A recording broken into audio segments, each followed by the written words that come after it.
Շնորհակալություն, հարցս ուղղում եմ կառավարությանը, վարչապետը թող որոշիով կպատասխանի հարցին։ Այսօր մամուլում շատ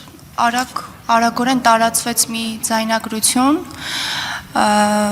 վերաբերում էր Վարդան Ղուկասյանի, նախկին քաղաքապետ Գյումրիի եւ ներկայիս քաղաքապետի տեխնացու կրկին Վարդան Ղուկասյանին եւ երկրորդ անձի։ Ես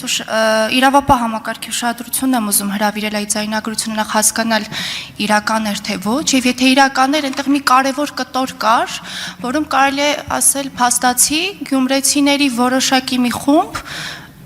խմբի կյանքի եւ առողջությանը վտանգ է սպառնում, որովհետեւ ըստ էության է ձայնագրության մեջ, եթե ելի եմ ուզում ընդգծել, եթե իրական էր, երկրորդ կտորով, որտեղ քաղաքապետի տեխնացուն նշում է, որ ովքեր չգան իր այդ հանդիպման,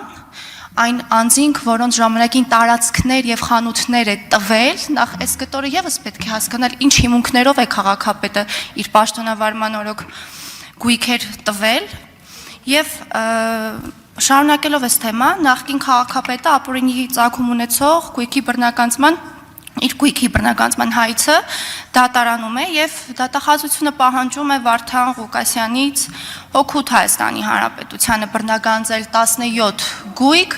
եւ 224 միլիոն դրամ։ Ես խնդրում եմ պատասխանել ինչ ընթացք կա նշածից վերաբերյալ եւ այս process-ը ինչ փուլում է գտնվում։ Շնորհակալ եմ։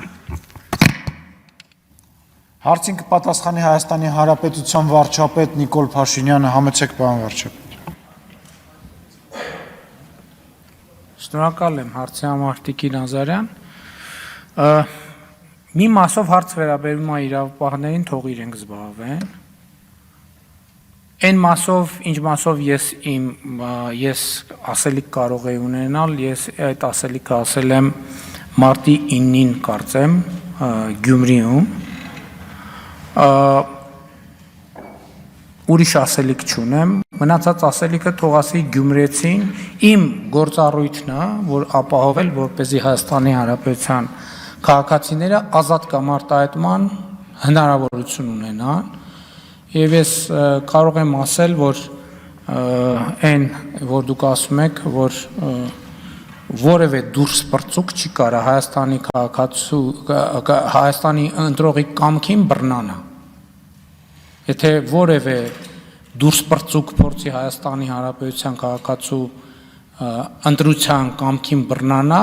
ինքը շատ արագ կհայտնվի, որտեղ ասեմ, ասֆալտին, ամենաարագը տեղը։ Մնացածը թող գյումրեցիները ասեն, ես վստահ եմ, որ եւ գյումրեցիները, ոչ թե վստահ եմ, ես երաշխավորում եմ, որ եւ գյումրեցիները եւ փարաքարցիները ազատորեն իրենց կամքը արտահայտելու հնարավորություն կունենան, մեր դիրքորոշումն էլ հետեւյալն է, որ ժողովրդի արտահայտած ցանկացած կամք մենք ի գիտություն ենք ընդունելու եւ ժողովրդի ասածը մեզ համար օրենք է, իրանք թող տեսնելով եւ հենվելով փաստերի վրա կայացնեն իրանց որոշումը, ոչ թե մեր։